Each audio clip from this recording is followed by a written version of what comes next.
چلو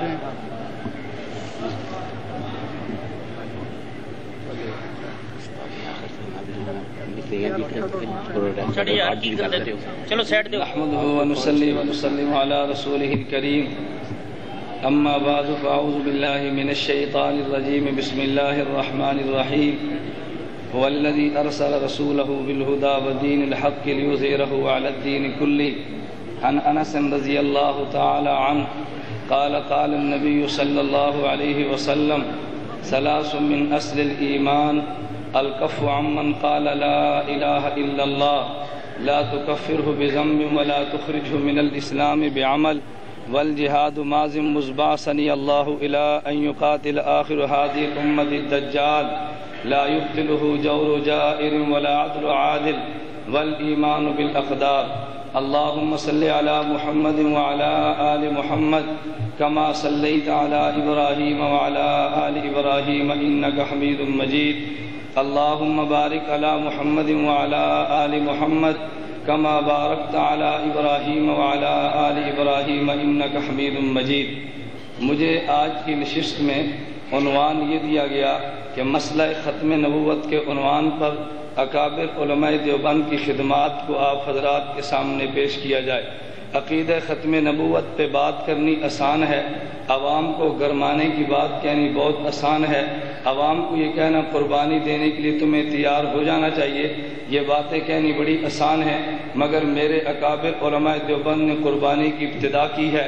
علامہ انور شاہ کشمیری رحمۃ اللہ علیہ اکفار الملحدین کے نام پر کتاب بھی لکھتے ہیں، نزول عیسیٰ کے نام پر کتاب بھی لکھتے ہیں، لیکن علامہ انور شاہ کشمیری ذوف اور بڑھاپے کے عالم میں دارالعلوم دیوبند سے چل کے بہاولپور کی سرزمین پہ ایک عورت کی آواز پہ لبیک کہتے ہوئے عقیدہ ختم نبوت کو بیان کرنے کے لیے عدالت میں گرج کر بیان دیتے ہیں، اور مرزائی مناظر مسلم الثبوت کی عبارت تواتر مانوی کی کو بیان کرتے ہوئے غلط بیان کرتا ہے. تو علامہ انور شاہ کشمیری عدالت میں کہتا ہے کہ محترم جج مرزائی مناظر نے دجل سے کام لیا اور عبارت کو بدل کر پیش کیا. تو جج کہتا ہے شاہ جی تمہارے پاس کتاب موجود نہیں، آپ نے کیسے کہہ دیا؟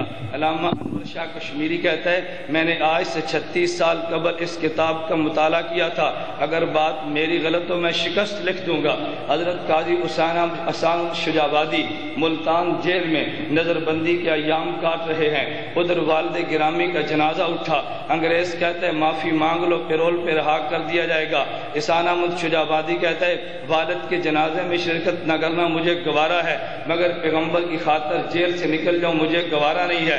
ادھر حضرت مولانا محمد علی جلندری نور اللہ مرقدہ ملتان میں 1956 میں جیل کاٹ رہے ہیں. حضرت کے بڑے بھائی حاجی صاحب کا انتقال ہوا، حضرت جیل سے باہر نہیں آئے. پھر ایک وقت آیا حضرت کے بھائی حاجی اسماعیل کا جنازہ اٹھا، پیرول پہ باہر رہا کیا گیا. ابھی گاؤں میں نہیں پہنچے، ایک آدمی مانگتا کر کے کہتا ہے حضرت آپ کے علم میں ہے کہ تمہارا بھائی پہلے محمد عبداللہ کا انتقال ہوا جب تم جیل میں تھے، ابھی جس کے لیے تم آئے ہو تمہارے بھائی اسماعیل کا جنازہ اٹھا، تمہارے علم میں ہے کہ رات کو تمہارے دوسرے بھائی کا بھی انتقال ہو گیا. حضرت ان دونوں کی قبروں پہ گئے، والد زندہ تھا، صبح ہی تو باپ حاجی ابراہیم کا بھی انتقال ہوا. حضرت جلندری نے جنازوں کو دیکھا لیکن ناموس صحابہ کی تحریک سے پیچھے نہیں ہٹے.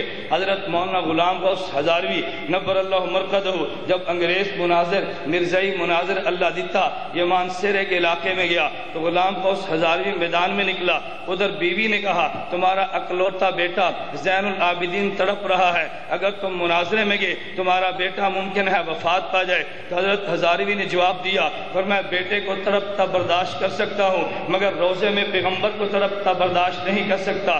ابھی ہزاروی اسٹیج پہ نہیں پہنچا تھا، ابھی وہ بلاری اڈے پہ تھے، خبر آئی تمہارے زین العابدین کا جنازہ اٹھا. ہزاروی نے کہا بیٹے کا جنازہ ادا کرنا فرض کفایہ ہے، پیغمبر کی ناموس کی جنگ لڑنا فرض عین ہے. یہ میرے اکابر علماء دیوبند تھے. میں بڑی جرأت کے ساتھ کہتا ہوں انور شاہ کشمیری نے جنگ شروع کی تھی بہاولپور کی عدالت سے، اس جنگ کو پایا تکمیل تک پہنچایا. قائد انقلاب مفتی محمود نے پاکستان کی اسمبلی میں اگر عدالت میں جنگ آئی ہے تو سید انور شاہ کشمیری دیوبند کا سرخیل آیا ہے.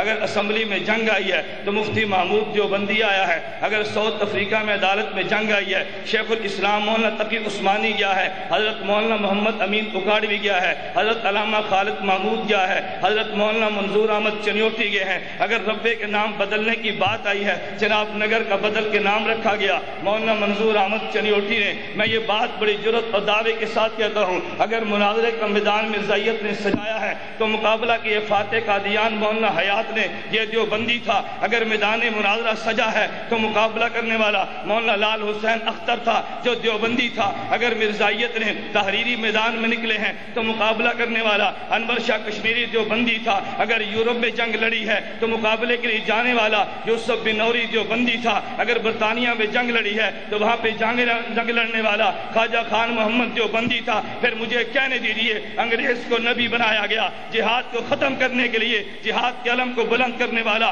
افغانستان میں جلال الدین حقانی دیوبندی تھا۔ مولوی یونس خالد یہ دیوبندی تھا۔ مجھے یہ بات کہنے دو، اگر آج خلافت کو برپا کر خلافت کو ختم کرنے کے لیے قادیانی کو لایا گیا تو خلافت کو برپا کرنے والا ملا عمر آج بھی دیوبندی ہے۔ انگریز کو لایا گیا، اور ٹھہر جا انگریز کو لایا گیا، ایک میں ٹھہر جا، انگریز کو لایا گیا، انگریز کو ملک میں ٹھہر جا، انگریز کو ملک میں لایا گیا دینی نظام کو ختم کرنے کے لیے۔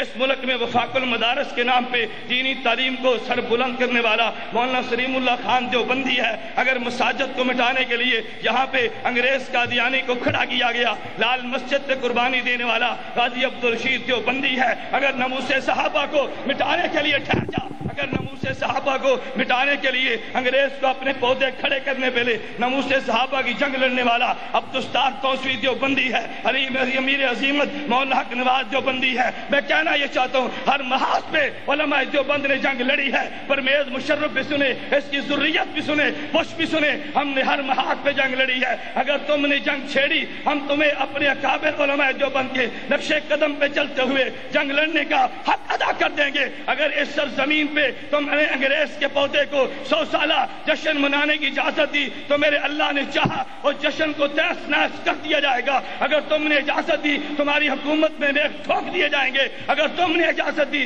جہاد کے علم کو پاکستان میں سر بلند کر دیا جائے گا۔ حد ہوتی ہے مسلط کی، حد ہوتی ہے حکمت بھی۔ میں اپنے اکابر کی موجودگی میں کہتا ہوں، اگر ہر محاذ پہ علماء دیوبند نے جنگ لڑی ہے، پھر مجھے کہنے دیجیے یہ ختم نبوت کا سہرا اکابر علماء دیوبند کے سر پہ ہے، ناموس صحابہ کا سہرا اکابر علماء دیوبند پہ ہے، ارے سیاست کا سہرا اکابر علماء دیوبند کے سر پہ ہے، جہاد کا سہرا اکابر علماء دیوبند کے سر پہ ہے۔ آج ہمیں بھی چاہیے عزم کر لیں، ہم ختم نبوت کے لیے جنگ لڑیں گے، ناموس صحابہ کے لیے جنگ لڑیں گے، مدارس کی جنگ ہم لڑیں گے، مساجد کی جنگ لڑیں گے، طاغوت کے خلاف جنگ لڑیں گے، علم جہاد کو بلند کرتے ہوئے خلافت کا پرچم لہرا کے قادیانیت کی قبر پہ ایک مرتبہ نہیں کروڑ بار لعنت بھیجیں گے۔